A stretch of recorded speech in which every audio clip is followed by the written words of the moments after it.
Secret recipe MDH का जीरा SIP जल जीरा मसाला। सिप सिप जीरा सिप MDH का जल्दी और जीरा सिप MDH का जल्दी और जीरा सिप। नमस्कार, आपके साथ मैं हूं सुजाता कुकरेती। आप देख रहे हैं अपना फेवरेट शो महाभारत। और महाभारत में आज सबसे बड़ी खबर, जो तस्वीर आज हमारे पास आई, जो तस्वीर दिखाती है कि कैसे फिर से घुटनों पर पाकिस्तान एक बार फिर आया है, ऑपरेशन सिंदूर के बाद आया है, वो तस्वीर सबसे पहले आपको दिखाती हूं।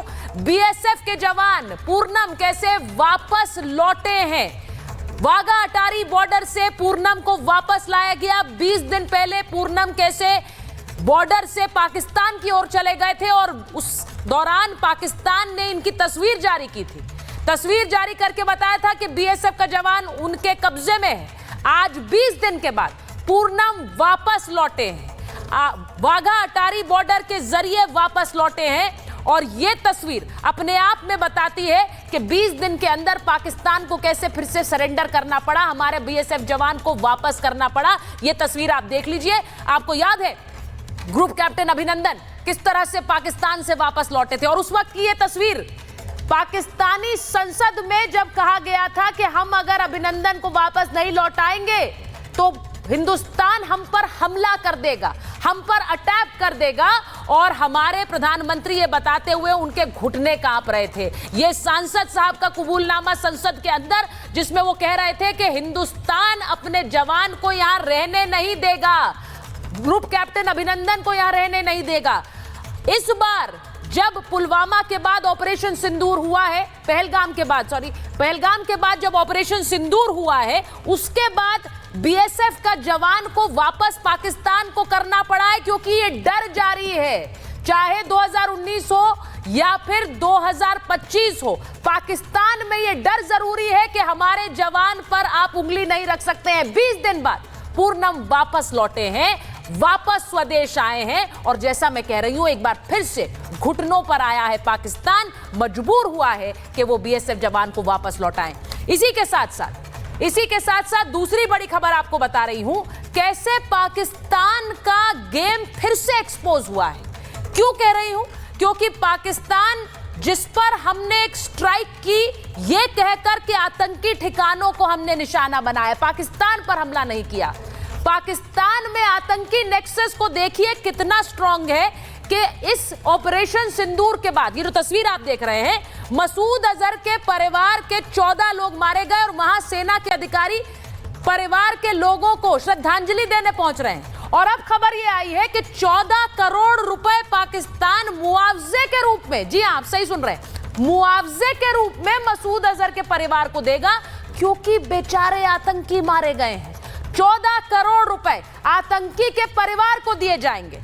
यह नेक्सस जो पाकिस्तानी सेना और पाकिस्तान में आतंकियों के बीच है, एक बार फिर एक्सपोज होता है। तस्वीरें आप देख लीजिए, मसूद अजहर, उसके परिवार के जो आतंकी मारे गए, ये जनाजे की तस्वीर तो आप पहले ही देख चुके हैं, जिसमें मौलाना बनाकर आतंकी को पाकिस्तान ने पेश किया।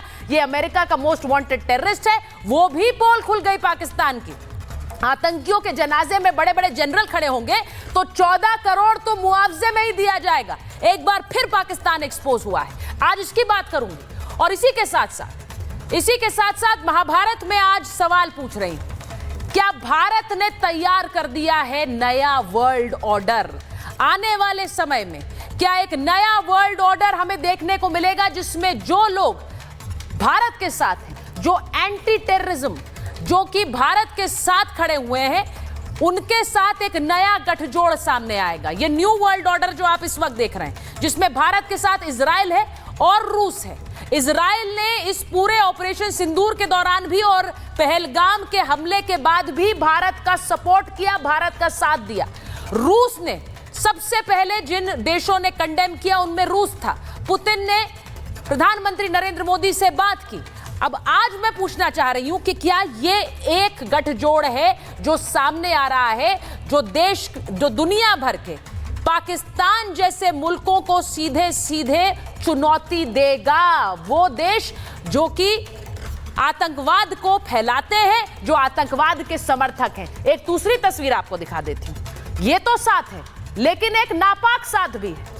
ये वो नापाक साथ है जिसकी तस्वीर आप देख रहे हैं, जिसमें पाकिस्तान के साथ तुर्की भी खड़ा है और चीन भी खड़ा है। चीन से भारत हमेशा से सतर्क रहा है क्योंकि चीन ने खुलकर पाकिस्तान का साथ दिया है, लेकिन अब तो कई परतें खुल रही हैं।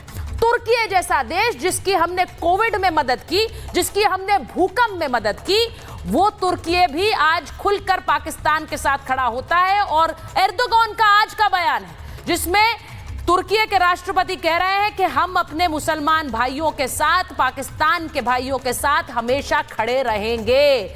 आज मैं कहना चाह रही हूं कि ये जो नापाक साथ है, इसको भारत क्या टेक ऑन करने के लिए तैयार है, और वो भी अपने साथियों के साथ एक नया वर्ल्ड ऑर्डर तैयार हो गया है। आज इस पर मैं बात करूंगी। पहले एक रिपोर्ट आपको दिखा देती हूं।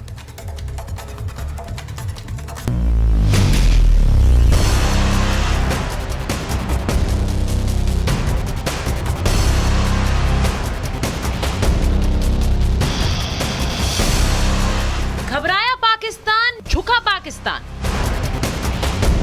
फिर घुटनों पर आया आतंकिस्तान, घर लौट कर आया भारत का वीर जवान। 20 दिन बाद पाकिस्तान का डर फिर दुनिया ने देख लिया है। भारतीय सेना के दम और भारत सरकार की कूटनीति के कारण पाकिस्तान को हमारे बीएसएफ जवान पूर्णम को लौटाना ही पड़ा। ये वही वाघा अटारी बॉर्डर है जहां से विंग कमांडर अभिनंदन भी पाकिस्तान से सीना चौड़ा करके लौटे थे। भारत की नीति आज भी वही है। तब इमरान खान थे, आज शहबाज शरीफ हैं। सरकारें बदली, सियासत बदली, लेकिन पाकिस्तान में मोदी के नाम का डर नहीं बदला। आपने पाकिस्तानी फौज को भी बता दिया है, हम घर में घुसकर मारेंगे और बचने का एक मौका तक नहीं देंगे। भारत की नीति आज भी वही है, साफ, सख्त और सीधी। कार्रवाई पहले, बातचीत बाद में। इमरान के पाकिस्तान ने अभिनंदन को डर के मारे छोड़ा था, अब शहबाज के पाकिस्तान ने भी उसी डर में पूर्णेश को लौटा दिया। 2 सरकारें, 2 घटनाएं, लेकिन स्क्रिप्ट बिल्कुल सेम। भारतीय सैनिकों का हौसला तब भी बुलंद था और आज भी अडिग है। पाकिस्तान का हौसला तब भी टूटा था और आज भी चकनाचूर हुआ। आतंक के आकाओं को अब समझ आ गया है, भारत की ओर नजर उठाने का एक ही अंजाम होगा, तबाही। भारत में निर्दोष लोगों का खून बहाने का एक ही अंजाम होगा, विनाश और महाविनाश। भारत माता की, भारत माता की, भारत माता की। भारत ने वर्ल्ड ऑर्डर बदल दिया, अपनी शक्ति का एहसास पाकिस्तान ही नहीं पूरी दुनिया को करा दिया है। चीन और पाकिस्तान का गठजोड़ तो जग जाहिर है। भारत हमेशा चीन से सतर्क रहा है, लेकिन युद्ध के समय तुर्की ने जैसी नापाक साजिश की है, उससे लगने लगा है कि भारत को अपने सहयोगियों का भी एक नया वर्ल्ड ऑर्डर तैयार करना होगा। तुर्की जैसा देश जिसे 1970 में खेती किसानी में भारत ने मदद की, 2020 में कोरोना महामारी में दवाएं भेजी और 23 में भूकंप में हर संभव मदद की, लेकिन तुर्की ने 65 में भी पाकिस्तान की मदद की, 1971 में पाकिस्तान की सहायता की और अब साल 2025 में पाकिस्तान को हथियार दिए। भारत ने एक नया मिलिट्री ऑर्डर तैयार कर दिया है। भारत ने एक नया वर्ल्ड ऑर्डर तैयार कर दिया है जिसमें हिंदुस्तान एक बड़ी सैन्य शक्ति है। ये नया भारत मदद करता है, लेकिन किसी को अपना फायदा उठाने नहीं देता, और जो भारत के खिलाफ नापाक साजिश करता है उस पर भारत की स्ट्राइक जरूरी है। Bureau report, Republic Bharat. मेरे साथ जो मेहमान जुड़ रहे हैं, मैं परिचय आपका करा देती हूँ। मेरे साथ रोविंदर सचदेव जी हैं, फॉरेन अफेयर्स एक्सपर्ट हैं। मेजर जनरल राजन कोचर हमारे साथ जुड़ रहे हैं। हमारे साथ NND डुबे जी हैं, BSF में रह चुके हैं, NIA के DIG रह चुके हैं। बहुत बहुत स्वागत आपका sir. Major general GD Bakshi sir हमारे साथ जुड़ रहे हैं। कर्नल जस्सी सोधी हमारे साथ जुड़ेंगे। जरा स्क्रीन पर सब मेहमानों को दिखा दीजिए आप अमित, क्योंकि ये जो खबर आई है आज, और ये पूर्णम की खबर जो है, मैं सबसे पहले दुबे जी आप ही से पूछ रही हूँ। आपने वो अटारी वाघा सर, आप तो इतने साल आपने नेतृत्व किया है BSF में, आपने देखा ये BSF के जवान आपके ही अपने, मैं कहूँगी बच्चे हैं, क्योंकि इतने साल, वो 17 साल से काम कर रहे हैं, आपने नेतृत्व किया है। देश का जो कोई भी बेटा वापस आता है तो एक खुशी होती है, लेकिन उसके साथ एक मैसेजिंग भी है। 20 दिन हुए, वापस किया है पाकिस्तान ने, आप मैसेजिंग कैसे देख रहे हैं इस पर? मैसेजिंग पाकिस्तान का एक बड़ा क्लियर कट एक तरह से वो रिकन्सिलेटरी मोड माना जाएगा इस पर्टिकुलरली ऑपरेशन सिंदूर के रेफरेंस में, क्योंकि 23 अप्रैल को इस बीएसएफ के सिपाही को उन्होंने किडनैप किया था। तो ऑलमोस्ट देखिए जो पीरियड है, और संजोग ये था कि इसी दौरान ये इस तरह का एक्सकलेशन भी दोनों कंट्री के बीच में हुआ, जो कि 22 अप्रैल के पहलगांव के घटना के बैकग्राउंड में हुआ।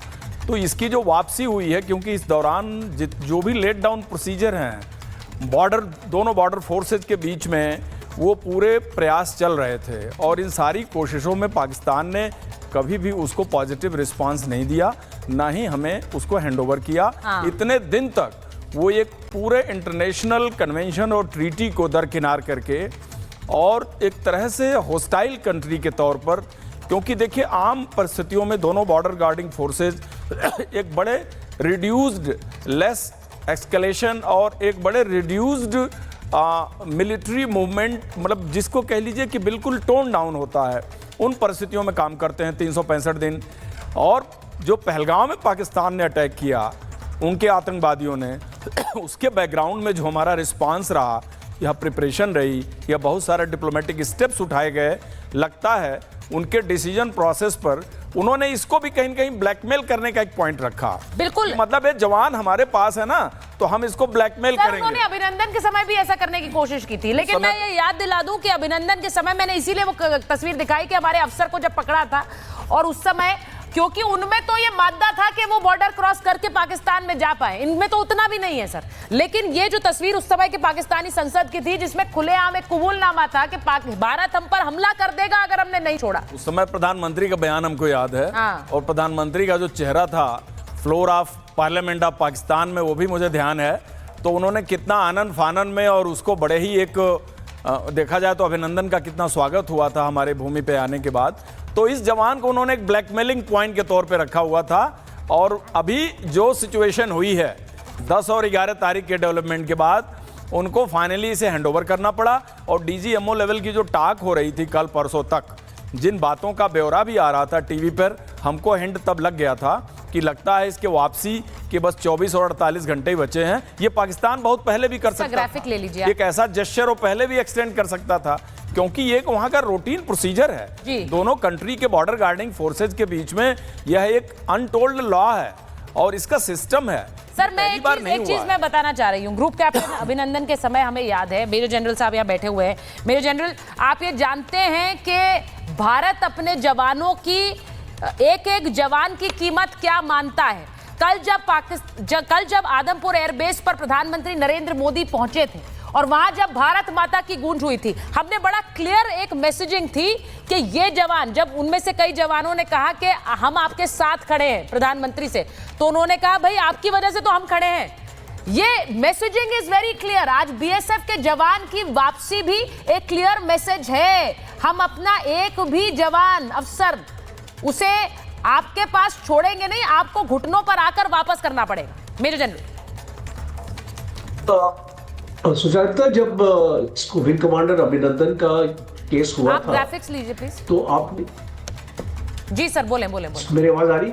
बोलें सर बोलें। तो विंग कमांडर अभिनंदन का जब केस हुआ था, तो उस टाइम पे पाकिस्तान को अंदाजा लग गया था कि भारत का हमला आ रहा है, और यूएस प्रेशर पाकिस्तान पे था इसको वापस करने के लिए, क्योंकि पाकिस्तान को बताया गया था कि आप अगर ये भारत के पायलट को वापस नहीं करेंगे तो भारत का आपके ऊपर हमला आने वाला है। और वो प्रेशर से इमरान खान बौखला गया था, और इसीलिए उसने वापस किया था उस टाइम पे।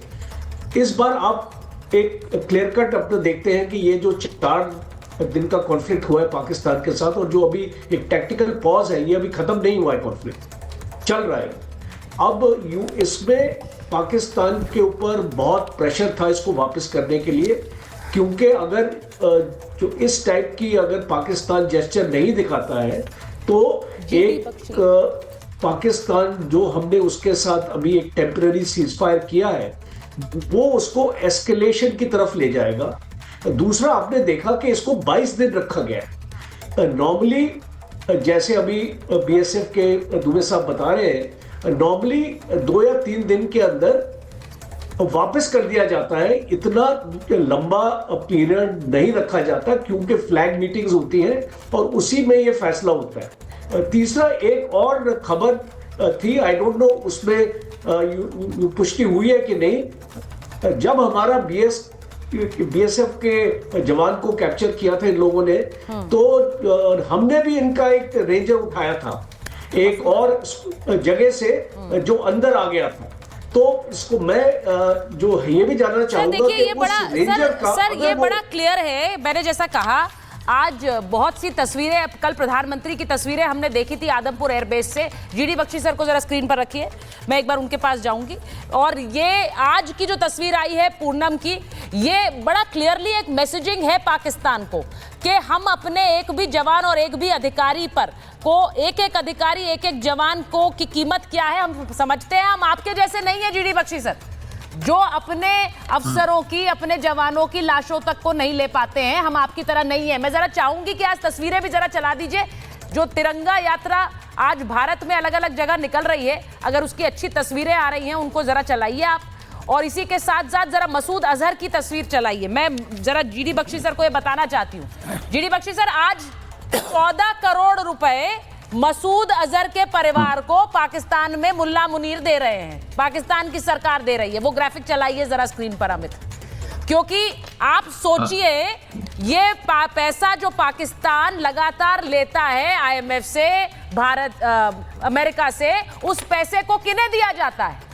इनको दिया जाता है मुआवजा कि 14 आतंकी मर गए, बहुत बुरा हुआ, इनको मुआवजे के रूप में दिया गया है 14 करोड़ रुपए। ये हो रहा है हिंदुस्तान, पाकिस्तान में। सोचिए। नहीं, बिल्कुल, ये जो आईएमएफ है अमित, वो तो एक टेररिस्ट फंडिंग एजेंसी बन गई है। यू नो, इनके मार लगी 9 इनके कैंप के परखच्चे उड़ा दिए, खासकर हेडक्वार्टर जैश-ए मोहम्मद, हेडक्वार्टर लश्कर ए तोयबा और हेडक्वार्टर हिजबुल मुजाहिदीन को जमीन दोज कर दिया गया। और उसके बाद इनको $2 बिलियन दिए गए। अमेरिका ने हामी भरी, चीन के दबाव में दिए गए। और पहला ट्रांचे 14 करोड़ का ये किसको देते हैं? ये देते हैं मरकज़े सुभान अल्लाह, जिसकी ईंट से ईंट बजा दी गई है और जिसको मैं आपको याद दिलाऊं, Osama bin Laden no less, उसने इसके लिए $10 मिलियन दिए थे पाकिस्तान को कि बनाइए शानदार मरकज़े सुभान अल्लाह, जहां पे जैश-ए मोहम्मद का कार्टून नेटवर्क हेडक्वार्टर था, जहां से इस नापाक शख्स ने अपनी जो है घिनौनी हरकतें करी हैं, ये दड़ियल ने, ठीक है। और पहला tranche out of this IMF fund, first payment is to the terrorist network. देखिए साहब, हमारे देश में लोग हैं जो एक फिक्शन को, हमारे पीसनिक्स, अब तो मुझे उनसे थोड़ी घृणा होनी शुरू हो गई है। हमारे जो पीसनिक्स हैं, they have been sustaining narrative कि पाकिस्तान की स्टेट, पाकिस्तान की फौज तो पाक है, गंगा जल से धुले हुए तुलसी के पत्ते हैं साहब, इन्होंने थोड़ी ना कुछ किया। ये गंदे गंदे टेररिस्ट हैं। अरे ये गंदे गंदे टेररिस्ट, उनके मोहरे हैं। ये नाली के कीड़े चुन चुन के वो लाया है to fight a low cost, no cost war against you. आपको कोई शक है कि असली जो है मास्टरमाइंड्स वो कौन है? कोई शक है इसी देश में किसी को? फिर भी आप ये कहानी, हमारे पीसनिक्स ये बोलते नहीं थकते साहब, नहीं साहब उनने थोड़ी ना किया, हम आपको नहीं मार रहे, प्लीज। अरे तुम लड़ रहे हो क्या? तुम्हारी क्यों इतनी पसीने छूट रहे हैं? लड़ तो हमारी फौज रही है। नहीं, फौज को बोलो जोर से नहीं मारे, फौज ने जो किया वो छुपा दो यार, दबा दो यार, पाकिस्तान नाराज हो जाएगा। मेरे तरफ से चूल्हे में जाए ये पाकिस्तान, ठीक है, चूल्हे में जाए। अच्छी तरह मार पड़ी है और पड़नी चाहिए थी। अभी भी थोड़ा दिल भरा नहीं है भारतवर्ष में, क्योंकि ये भगड़े कर रहे हैं कि हम जीत गए। सर देखिए, मैं एक चीज बड़े गर्व से कहती हूँ, आज ये तस्वीरें आ रही हैं सर, आप स्क्रीन पर देख रहे होंगे, तिरंगे पूरे देश में लहरा रहे हैं, तिरंगा यात्रा निकल रही है। हम अपने देश को लेकर जो गर्व महसूस करते हैं। और आज तो अंतर्राष्ट्रीय मीडिया के सर बहुत से पत्रकारों ने आज ये खुलासे किए हैं कि कैसे ऑपरेशन सिंदूर डिसाइसिव रहा भारत की जीत के लिए।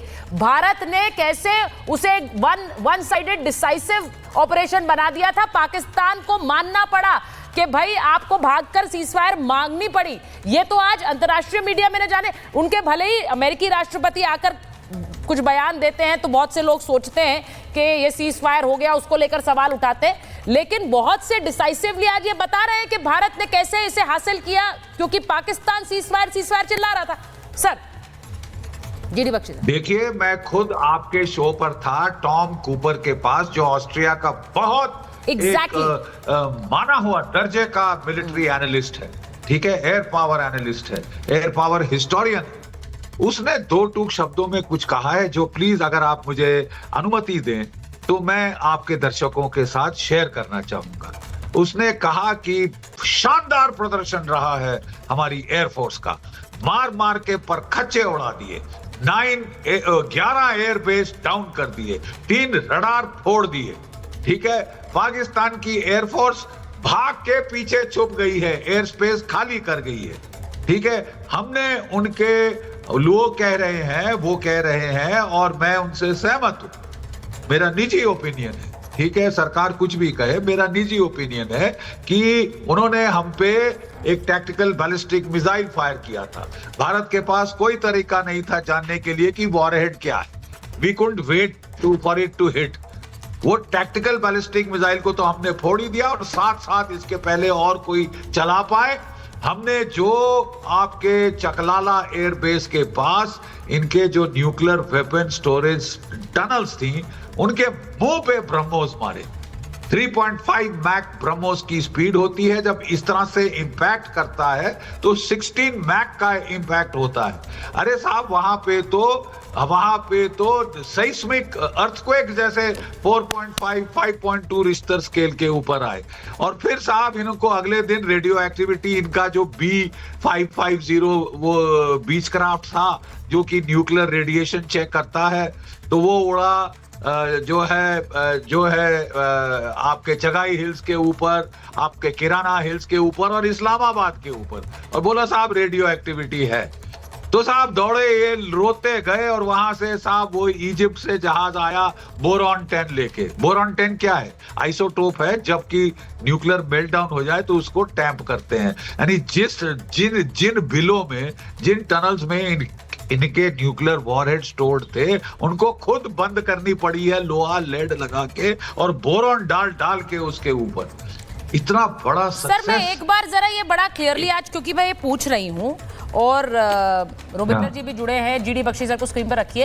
एक नापाक जो एक गठजोड़ बन रहा है सामने, जिसमें ये शी जिनपिंग है, चाइना है, इसी के साथ एर्दोगान है तुर्की के, ये शहबाज शरीफ के साथ है। आज ही एर्दोगान का बयान आया सर, जिसमें वो कह रहे हैं हम अपने पाकिस्तान के मुसलमान भाइयों के साथ खड़े हुए हैं और हर मुश्किल में खड़े हुए हैं। मुश्किल उनकी कैसी, उन्होंने तो मुश्किल बाकी दुनिया के देशों के लिए खड़ी कर रखी है, आतंकवाद एक्सपोर्ट कर करके। लेकिन ये आज जो एक स्ट्राइक हुई, जो ट्रेडर्स ने एक अनाउंसमेंट किया सर, वो बहुत इंपॉर्टेंटली, मुझे लगता है रोबिंदर जी को भी स्क्रीन पे रखिए, वो बहुत इंपॉर्टेंटली एक अनाउंसमेंट किया रोबिंदर जी, जिसमें उन्होंने कहा कि हम यहाँ से ट्रेड को लेकर 1200 करोड़ का एक पूरा उसका राउंड फिगर है, जिसे लेकर उन्होंने कहा तुर्की नहीं जाएंगी चीजें।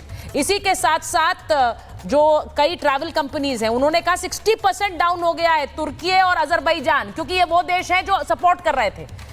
ये आपको लगता है इंपॉर्टेंट है, डिसाइसिव है कि भारत अब इन देशों को भी टैकल करे जो पाकिस्तान का इस तरह समर्थन करते हैं? क्यों पैसे खर्च करें हम इन पर? सर्टेनली मेरे ख्याल से बिल्कुल वैलिड है कि हम इन देशों का बॉयकॉट करें, बट हम थोड़ा समझ भी लें। देखिए, जहां तक टर्की की बात है, पहली बात टर्की को हम अवश्य बॉयकॉट करना चाहिए और मल्टीपल एंगल से करना चाहिए, पर हम एक चीज समझते हैं कि टर्की ट्रेडिशनल वेपन सप्लायर है पाकिस्तान का, राइट? तो जो वॉर होगी उसमें स्पेस तो वो देगा ही, वो भी चलो मान लिया। जो हमें बिल्कुल अखरा है, जो हमारे बहुत खिलाफ गया है, वो रहता है टर्की का हमेशा stance on Kashmir international forums पर, और इस पर्टिकुलर पहलगाम इंसिडेंट के बाद भी वो पाकिस्तान के साथ डिप्लोमेटिकली खड़ा है। और उसके अलावा उसके 2 एडवाइजर्स, मिलिट्री टेक्निकल एडवाइजर्स भी शायद पाकिस्तान में प्रेजेंट थे। तो टर्की को डेफिनेटली गोइंग फॉरवर्ड हमें बॉयकॉट करना चाहिए। टूरिज्म टर्की का हमारे देश से करीब आई थिंक 800 मिलियन या $1 बिलियन जाता है, उसे बंद करें। हमारी सरकार इंपोर्ट टैरिफ लगाए। देखिए, हम भी तो टैरिफ लगा सकते हैं देशों पर, केवल अमेरिका ही थोड़ी टैरिफ लगाएगा। और आज की दुनिया में वर्ल्ड ट्रेड ऑर्गेनाइजेशन वगैरह पे जो डिस्प्यूट्स हैं वो देखी जाएंगी, कुछ समय के लिए उनको टैरिफ लगाएं हम, व्हाई नॉट। तो इस तरह की चीजें कुछ सरकार कर सकती है, कुछ इंडस्ट्री करे और कुछ हम लोग करें। तो इनका मिला जुला जो होगा उसका डेफिनेटली कुछ, देखिए, कुछ डेफिनेटली इकोनॉमिक इंपैक्ट पड़ेगा टर्की पे, नो डाउट। कुछ हम पे भी पड़ेगा, क्योंकि बाय द वे ट्रेड जो रिवर्स होता है हम पे भी होता है, व्हाट डजंट मैटर। नहीं सर, ये वो वाली फिलॉसफी है आपकी रोविंदर जी, जिसमें आप कहते हैं कि भाई युद्ध होगा तो युद्ध बुरा है, लेकिन कई बार युद्ध तो डिसाइसिवली करना पड़ता है, कई बार ये आक्रमण करना पड़ता है। मुझे ऐसा लगता है वो बहुत जरूरी है। जब हमने इस बार जब हमने पहलगाम के बाद ये हमला किया तो इट वॉज इम्पोर्टेंट। ऐसा नहीं है किसी भी हमले में, हम हमेशा कहते हैं कि हम युद्ध के साथ नहीं हैं, वी डोंट सपोर्ट वॉर, हम युद्ध के साथ नहीं है, लेकिन युद्ध के जब हम पर पहलगाम होगा, पुलवामा होगा, रियासी होगा, पुंछ होगा, तो हम जवाब देंगे। और इसीलिए कह रहे हैं कि ये देश जो खुलकर बड़ी बेशर्मी के साथ, जबकि वो जानते हैं कि कैसे आतंकवाद का स्पॉन्सर है, जीडी बख्शी सर, आतंकवाद का स्पॉन्सर रहा है ये पाकिस्तान, बेशर्मी के साथ इसके सपोर्ट में खड़े हो जाना। क्योंकि तुर्की के लिए तो एक एम्यूनिशन फैक्ट्री चल रही है, तुर्की के लिए एक एम्यूनिशन फैक्ट्री चल रही है, वहीं चीन के लिए भी एक भारी इन्वेस्टमेंट है पाकिस्तान में, but Bharat will have to take a stand. देखिए तुर्की के एर्दोगान साहब के बेटे की फैक्ट्री है जो ड्रोन बना रही है। एग्जैक्टली। वो खूब पैसे कमाना चाहते हैं इस वक्त और धड़ाधड़ वो ड्रोन बेच रहे हैं पाकिस्तान को। लेकिन एक खबर जो आई है कि कुछ उन्होंने ड्रोन्स के साथ ऑपरेटर्स भी भेजे हैं। That is participating in the bloody fight, which is not acceptable, absolutely not acceptable. और अगर ये रिपोर्ट कंफर्म हो जाती है, it has serious implications and repercussions, मैं आपको बता दूं, ठीक है। जहां तक उसके तुर्की के ड्रोन्स का सवाल है, जो पहले दिन 350-400 जो फायर किए थे, एक नहीं टारगेट पहुंचा, उड़ा दिए, धज्जी पर खच्चे उड़ा दिए। उसके बाद जो लॉइटरिंग ड्रोन भेजे वो भी मार गिराए गए, ऑलमोस्ट ओवर 90%। तीसरे दिन जो फिर इनके ड्रोन्स और मिसाइल्स आए, फिर तकरीबन 90% प्लस मार गिराए गए, ठीक है। जो एक दो गिरे, एक गिरा था एक एयरफोर्स के स्कूल पे और एक वहां पे मेडिकल फैसिलिटी पे, ठीक है। तो जहां तक इनके हथियारों की काबिलियत है, तो इनकी तो साहब जो बहुत बुरी नेगेटिव पीआर हो गया है इनका और चीन का। चीन की कंपनियों के, मिलिट्री कंपनीज के, एविक वगैरह के स्टॉक गिर रहे हैं क्योंकि उनके फाइटर्स बेकार साबित हुए, PL-15 बेकार साबित हुआ, रडार बेकार साबित हुए, उनके मिसाइल्स बेकार फालतू साबित हुए हैं और पिट गया है उनका जो मुरीद था पाकिस्तान, ठीक है, पिट गया है। देखिए, लेकिन आई एम श्योर ये हम भारत काफी कार्रवाई लेगा, अपार्ट फ्रॉम कि हम साहब टूरिज्म नहीं करने जाएंगे, हम आपकी तरफ देखेंगे नहीं, यहाँ पे मत खत्म करिए। इसका दुश्मन है ग्रीस। मैं गया हूँ ग्रीस में, ग्रीस के लोग बहुत नाराज हैं तुर्की से, उसने बड़ा तंग किया इनको साइप्रस में। वो जब मैं गया था हमसे तब भी हथियार मांग रहे थे, मैं कई सालों पहले की बात कर रहा हूँ, NDC डेलीगेशन लेके गया था, हथियार मांग रहे थे। दो ना उनको ब्रह्मोस, दो ना उनको आकाश, दो ना उनको पिनाका, दो ना उनको एटैक्स, ठीक है। और जब लाइट कॉम्बैट एयरक्राफ्ट अच्छे मात्रा में बनना शुरू हुए, दो, ताकि ये तुर्की। सर, मैं एक बार जरा जल्दी बताना चाह रही हूँ, इट्स वेरी इंपॉर्टेंट कि हम अपने जो साथी हैं उनके बारे में पूरे देश को ये पता होना चाहिए कि हमारे साथ कौन खड़ा है। जब हमारे ऊपर पहलगाम का हमला हो रहा था तो कौन से देश हमारे साथ खड़े थे, कौन गद्दार थे जो हमारे मदद के बावजूद भी हमारे साथ नहीं थे। जो रक्षा तकनीक है उसमें इजराइल ने हमेशा साथ दिया। 71 में जब उसे एक राजनयिक स्टेटस भी नहीं दिया था, तब भारत का मदद की थी 71 के युद्ध में। कारगिल युद्ध में भी हेरोन सर्चर UAVs भारत को दिए थे, ये कारगिल के समय है। पाक घुसपैठियों की फोटोज भी मुहैया करवाई थी, इजराइल ने मदद की थी। भारत को लगातार सैन्य और खुफिया जानकारी देता है। तो क्यों ना हम इजराइल के लिए कहें और क्यों ना हम लोगों से कहें कि भाई आपको जाना है तो तुर्की मत जाइए, आप इजराइल जाइए। ये कहना पड़ेगा ना, क्योंकि जो हमारे साथ खड़ा है उनके बारे में बात करनी पड़ेगी। इसी के साथ साथ मैं ये कहना चाहती हूं कि रूस को लेकर, पुतिन को लेकर जब हम बात कहते हैं, हमारे साथ लगातार खड़े होने वाला देश रशिया है। जरा चलाइए, रशिया ने कैसे हमें हथियार दिए हैं, हथियार भी दिए हैं और इसी के साथ साथ युद्ध में हमेशा हमारी मदद की है। हम रूस और पुतिन की बात क्यों ना करें, हम लोगों से क्यों ना कहें कि रूस जाइए। मैं इसलिए कहती हूं क्योंकि 71 में फिर बात वही होगी कि पुराने जो हमारे साथ जो पाकिस्तान के युद्ध हुए उसमें किसने हमारा साथ दिया है, हथियारों का बेड़ा हमें किसने दिया है, ये इंपॉर्टेंट है बताना। और इसलिए भी क्योंकि तुर्की जैसा देश, दुबे जी, तुर्की जैसा देश जो है उसे, एक बार सोदी जी को भी स्क्रीन पर लीजिए जरा, मैं उनके पास भी जाऊं क्योंकि सोदी जी बहुत देर से बोले नहीं।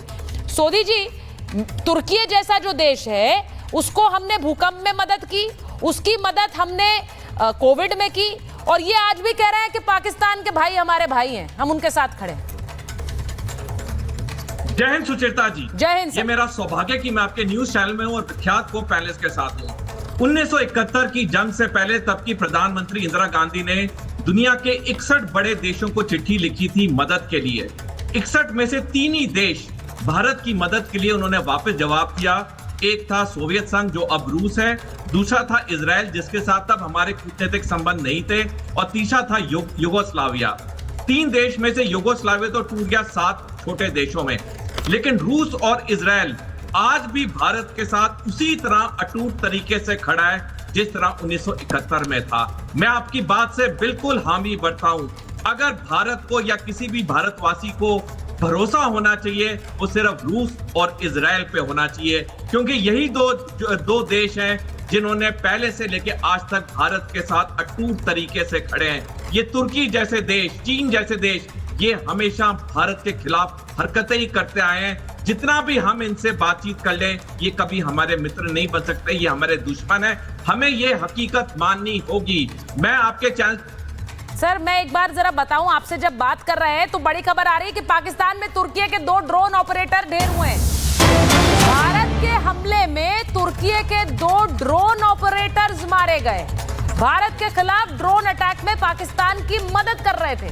अब आप ये देखिए कि जब ड्रोन्स पाकिस्तान ने चलाने की बात कही तो उन्होंने वहां पर मदद भी मांगी थी कि हमें ड्रोन ऑपरेटर्स भी चाहिए। अब सिर्फ ड्रोन से क्या होगा, उन्हें चलाने के लिए जो लोग हैं, हम सर कहते हैं the man behind the machine is equally important, और भारत में ऐसे लोगों की कमी नहीं है। वहां उनके पास ड्रोन ऑपरेट करने के लिए लोग नहीं थे, तुर्की से आए हैं, वो भी मारे गए स्ट्राइक में। GD Bakshi sir. बिल्कुल मारे गए हैं, बट मैं ये भी बता दूं कि उन तुर्की के ड्रोन बिल्कुल बेकार, रद्दी, यूजलेस जो है वो साबित हुए हैं। इसी एक आर्मेनिया जैसे छोटे देश को हड़का देना बहुत आसान है। भारत से पंगा लोगे तो बहुत नुकसान होगा तुम्हारा, ठीक है।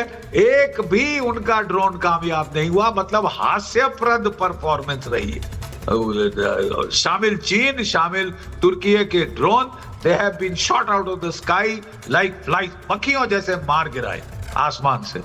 तो हम कोई इंप्रेस नहीं हुए हैं तुर्की के ड्रोन से।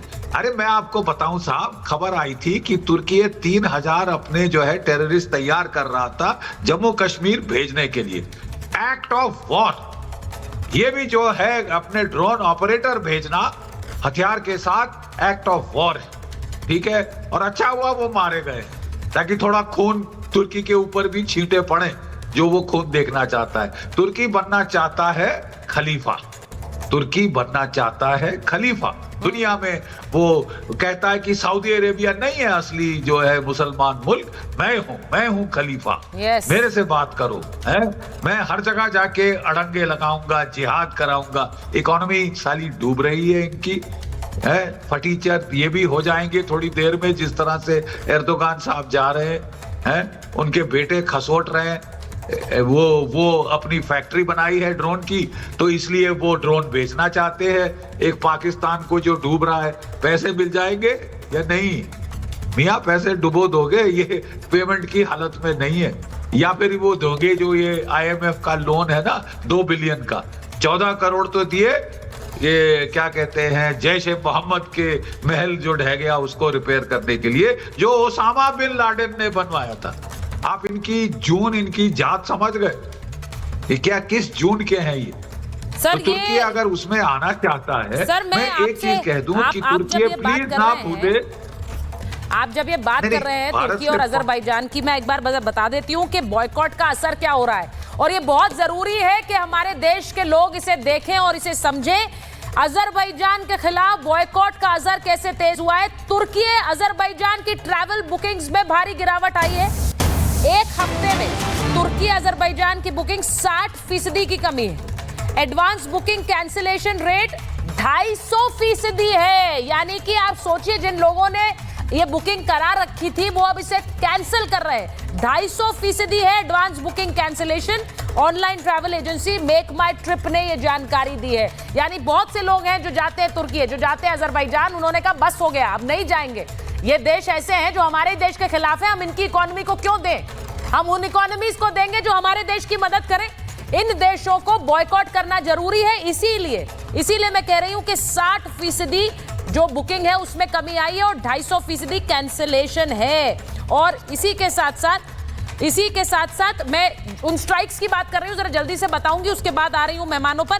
जेएनयू ने तुर्की के साथ जो एक एमओयू साइन किया था, तुर्की की यूनिवर्सिटी के साथ, राष्ट्रीय सुरक्षा कारणों से जेएनयू ने वो एमओयू भी रद्द कर दिया है। अब ये जो एक्शन हो रहा है तुर्की के खिलाफ, जेएनयू ने इसे रद्द कर दिया है। ये एक एमओयू साइन किया था, यूनिवर्सिटी टू यूनिवर्सिटी होता है, एजुकेशन के लिए होता है। क्यों करें?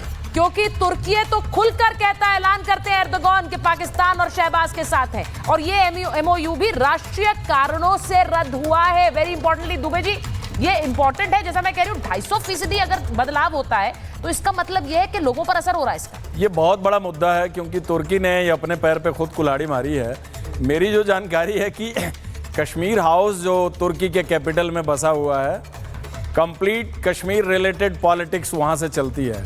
और वो पॉलिटिक्स ऐसी है कि तुर्की अपने आप को इस उम्मा, इस ब्रदरहुड से अलग नहीं कर पा रहा है। और जो पाकिस्तान के साथ उसकी इस समय इतना क्लोज कोऑपरेशन है, उसके पीछे वही कोऑपरेशन है। मतलब ऑलमोस्ट सबको पता होगा कि जेएनके से रिलेटेड टेररिज्म का जो एक कंप्लीट फिलॉसफी है, उसका तुर्की के कैपिटल से बड़ा सीधा संबंध है, और पाकिस्तान का तो उनके साथ जो है हैंड टू ग्लव है ही है। अब मैं थोड़ा सा वो बताना चाहूँगा कि आपने रशिया की बात करी और दोस्ती की बात की, तो 2018 में इसी S-400 के एक्विजिशन के समय मतलब पार्लियामेंट में कितना हल्ला गुल्ला हुआ था। ऐसे लग रहा था कि जैसे पता नहीं क्या चीज़ हम ले रहे हैं। और आज के तारीख में जो हमारा सुदर्शन प्रूव हुआ, रशिया का वही हेल्प हमारे लिए सुदर्शन का काम किया है।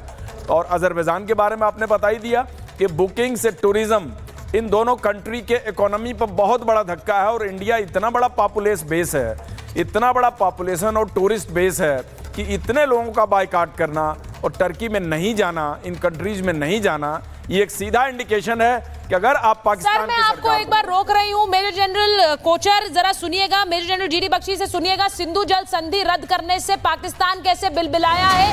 एक बार फिर से गुहार लगाई है पाकिस्तान ने कि भारत अपने फैसले पर पुनर्विचार करे। आप सोचिए, पहलगाम हो गया, उसके बाद स्ट्राइक हो गई, उसके बाद आपने जुर्रत की कि आप हमारे यहाँ पर हमारी जो सिविलियन पॉपुलेशन है उस पर हमला करेंगे, और उसके बाद आपने आपकी हैसियत इतनी है कि आप इस पर पुनर्विचार करने के लिए कह रहे हैं। भारत इस वाटर ट्रीटी पर फिर से पुनर्विचार करे कह रहा है। मेजर जनरल कोचर, इनकी हिम्मत इतनी है कि ये पुनर्विचार के लिए हमसे कह भी रहे हैं। देखिए, इसमें कोई पुनर्विचार नहीं होने वाला है। आज की जो इसकी वर्ल्ड बैंक की जो एस्टिमेट है, पाकिस्तान का इकोनॉमिक ग्रोथ 2.7% है, और 19 लाख लोग हैं आज पाकिस्तान में जिनको खाना नहीं इसको नसीब होता है, एक बार ही होता है दिन में नसीब। फूड शॉर्टेज और वाटर की राशनिंग हो रही है पाकिस्तान में, और ऑलरेडी इसका इम्पैक्ट आपने देख लिया। ये इसको चिनाब और झेलम में इम्पैक्ट ये हुआ है कि पानी ऑलरेडी कम हो चुका है वहाँ पे, और ये जो मॉनसून, नॉन मॉनसून के महीनों में पाकिस्तान को इसका बहुत बड़ा इम्पैक्ट होने वाला है। तो मैं ये मानता हूं कि ये एक सबसे इंपॉर्टेंट है। और पाकिस्तान की इकोनॉमी देखिए, 1.58 ट्रिलियन डॉलर की इकोनॉमी है पाकिस्तान की, तो भारत की है 4.2 ट्रिलियन डॉलर्स। तो अब ये इकोनॉमी पे जो पाकिस्तान को झटका लगने वाला है, और पाकिस्तान ने बहुत बड़ी गलती करी है भारत को छेड़ के। और जो आने वाले वक्त में आप देखना, ये जो इंडस वाटर ट्रीटी है, ये पाकिस्तान बहुत कोशिश करेगा। ये इंटरनेशनल कोर्ट ऑफ जस्टिस में भी इसने अपनी अर्जी अपने डाल रखी है वहां पे कि ये इसको भारत ने इलीगली इसको रद्द किया है, उसका कोई करना है तो जो कहना चाहे वो कहते रहे, जो कहना चाहे वो कहते रहे, इससे हमें कोई फर्क नहीं पड़ रहा है। उन्हें फर्क पड़ रहा है, इसीलिए वो पुनर्विचार की बात कर रहे हैं। मैं बड़ा क्लियर हूं जीडी बख्शी सर, उन्हें फर्क पड़ रहा है, उन्हें दर्द हो रहा है, उन्हें चोट लग रही है, इसीलिए वो कह रहे हैं कि भाई वाटर ट्रीटी पर फिर से सोचिए, पुनर्विचार करिए। इसकी जरूरत उनको, पानी की जरूरत उन्हें, हमने अपना स्टैंड ले लिया है, अब काहे का पुनर्विचार। बिल्कुल, वाई रीथिंक, कोई जरूरत नहीं है रीथिंक करने की। उस पर पुनर्विचार किया जाएगा जब ये हाफिज सईद, ये जो बाकी कार्टून नेटवर्क के सरगना हैं जो अभी भी पाकिस्तान में छुप रहे हैं बिलों के अंदर, उनको हमको हैंड ओवर करें। असद मजूर वगैरह कह रहे हैं मैं मरना चाहता हूं, उनको फांसी के लिए सजा मिलनी चाहिए, ठीक है, उनको हैंड ओवर कर दें, पीओके दे दें, सब आपकी खुल जाएगी ट्रीटी, ये जो है इंडस वाटर का पानी शानी। लेकिन अगर आप समझे कि आपकी धमकियों और घुड़कियों से आप पानी खोलेंगे, I think you are sadly mistaken. आपको अभी तक समझ नहीं आया है कि भारतवर्ष में क्या पैराडाइम शिफ्ट हुआ है, ठीक है। आपके न्यूक्लियर क्या कहते हैं स्टॉक पाइल के पर खच्चे उड़ा दिए। आप अब न्यूक्लियर हमको धमकी नहीं दे सकते, वो गीदड़ भभकी बन के रह गई है। तभी प्रधानमंत्री जी ने कहा था अब हमारे लिए न्यूक्लियर जो है ब्लैकमेल बेमायने, कोई हम ब्लैकमेल नहीं सहेंगे, ठीक है। कोई मतलब है, इशारा काफी है उस दर्जे से। हाँ, बिल्कुल सही बात आप कह रहे हैं, इशारा काफी है, और ये इशारा कर दिया गया है, इशारा ही नहीं किया गया है, कदम उठा लिया गया है। और इसीलिए उस कदम की जो चोट महसूस हो रही है, आप अभी भी अपनी हरकतों से बाज नहीं आ रहे हैं। फंड दे रहे हैं आप आतंकियों को, आप मसूद अजहर के परिवार को फंड दे रहे हैं, और आप फिर भी चाह रहे हैं कि आपको पानी दिया जाए। प्रधानमंत्री ने बिल्कुल क्लियर कहा था कि पानी और खून एक साथ नहीं बह सकता है। मुझे लगता है वो बहुत इंपॉर्टेंट है, और उस बात को पाकिस्तान अच्छी तरह से याद रखे। मेरे पास महाभारत में इतना ही समय था, बहुत बहुत धन्यवाद। दादी के हाथों का जादू और खुशबू से महकता घर, माँ की मुस्कुराहट और खाने की सुगंध। MDH गरम मसाला, क्योंकि हर रिश्ता है स्वाद से जुड़ा।